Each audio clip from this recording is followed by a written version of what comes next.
Salut, je suis super contente d'être là. Ça fait quelques semaines que je pense à faire cette vidéo et que j'ai pas trouvé le moment.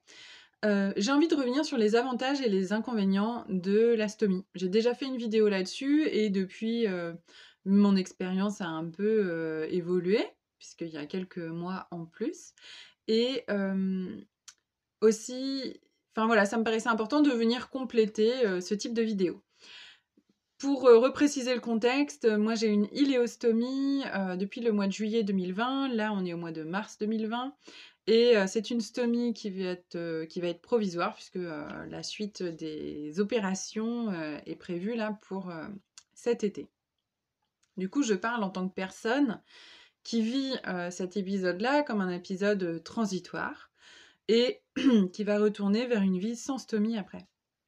Forcément, pour les personnes qui ont des stomies, définitives, il y a certaines de ces choses qui, vont faire partie intégrante de leur vie et qui vont pas forcément, vivre comme des inconvénients, puisque ça fait partie du quotidien.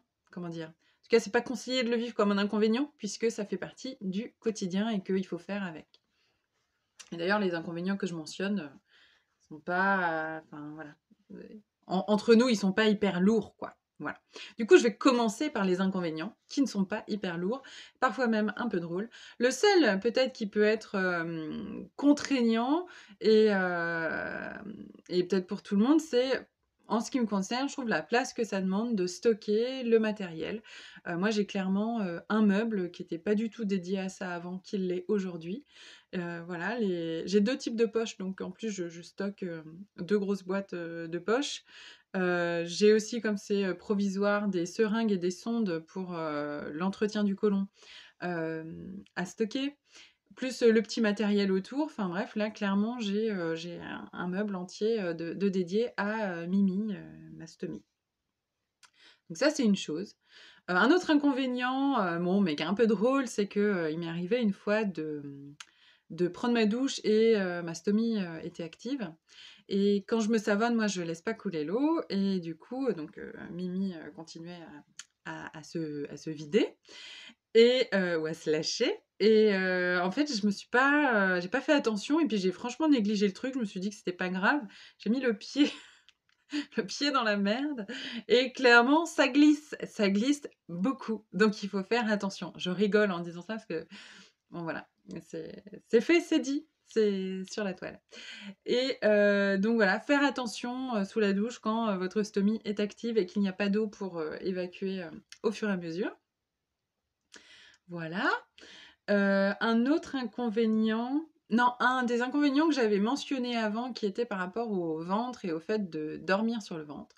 Donc j'avais eu un commentaire, et je remercie encore la personne, hein, qui m'avait dit que pour elle, il y avait pas de souci. Du coup, ça m'a donné confiance et il m'est arrivé la semaine dernière, de m'endormir sur le ventre, chose qui ne m'était pas arrivée depuis, des mois là, pour le coup. Et ça m'a fait vraiment du bien de sentir que j'étais, relâchée par rapport à ça. Parce que sans ça, en fait, on a toujours, et ça, c'est un des inconvénients que je voulais, mentionner, c'est la charge mentale, en fait, que ça demande de s'occuper de sa stomie et d'avoir cette stomie, et tout le dispositif sur soi.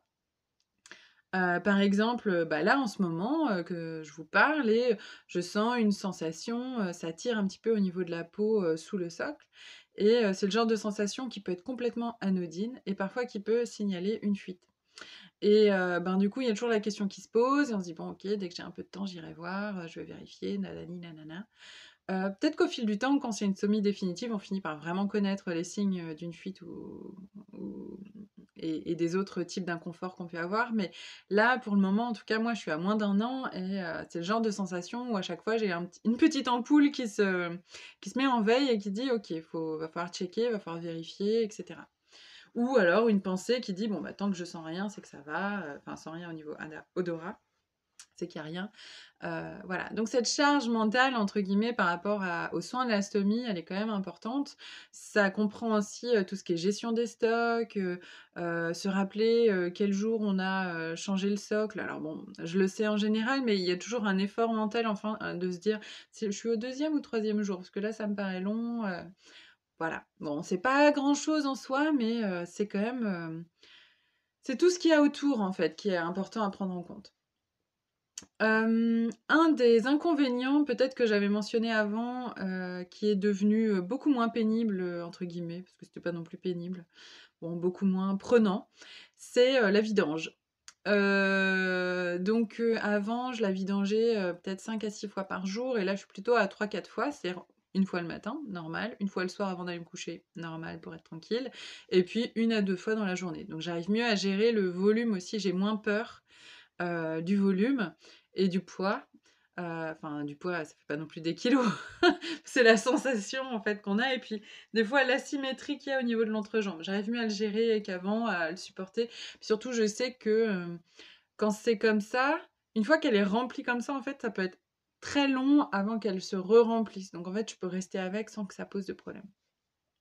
Un des inconvénients par contre, qui reste important pour moi, c'est, au moment de la vidange, de réussir à, faire ça le plus vite possible, et en éclaboussant le moins possible. Alors en éclaboussant non pas avec le contenu, mais quand ça touche l'eau.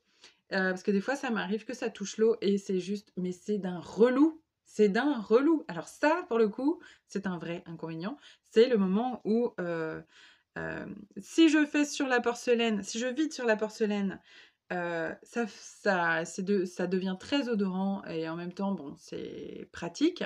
Mais si ça dure trop longtemps, franchement, ça devient désagréable et en même temps, quand c'est dans l'eau, mais c'est chiant, il y a toujours une espèce d'énorme goutte qui remonte là et bon, bref. Donc ça m'agace et si quelqu'un a des solutions, je crois qu'il y a des petites gouttes qu'on peut mettre dans sa poche déjà pour que ça sente, moins fort. Mais si quelqu'un a des conseils sur la vidange, mais je suis preneuse. Alors, suivant les types de sacs, les vidanges sont différentes aussi. Moi, j'ai 2 types, j'ai ceux à clamp là qui se roulent et scratch et ceux à bouchon. Je trouve que ceux à bouchon sont plus pratiques parce que ça va plus vite. En même temps, c'est moins simple de gérer l'air qui est dedans. Disons que ça demande plus de temps de manier le solide et le subtil et dans celles qui se roulent à scratch là, je trouve que c'est plus simple de gérer l'air, mais alors, la descente dans l'eau, c'est une catastrophe, quoi. Voilà, si vous avez des conseils, vraiment, je suis preneuse. Hem, ben, je pense que c'est bon, en plus, par rapport à mon format, je fais pas des choses très longues, mais donc j'ai parlé, je crois, du ventre, que ça se passait mieux. Dans les avantages, ah oui, et quand même, je vais terminer sur le gros avantage pour moi, c'est forcément le confort de vie retrouvé. Je l'ai déjà mentionné dans d'autres vidéos, mais j'ai retrouvé quasiment toutes mes activités d'avant et celles que je n'ai pas retrouvées, c'est commun à beaucoup de monde. Il n'y a pas que ceux qui ont des stomies qui n'ont plus accès à ces activités. C'est le contexte qui veut ça. Voilà, et bien, en tout cas, je vous remercie d'avoir regardé cette vidéo jusqu'au bout et d'être là et voilà. J'ai un compte, pour, ma stomie aussi si ça vous intéresse, sur Instagram qui s'appelle Mimi la stomie et ben, voilà. À bientôt, bon courage à tout le monde et au plaisir de repartager avec vous, des petits contenus par rapport à ce parcours-là. Allez, ciao, ciao!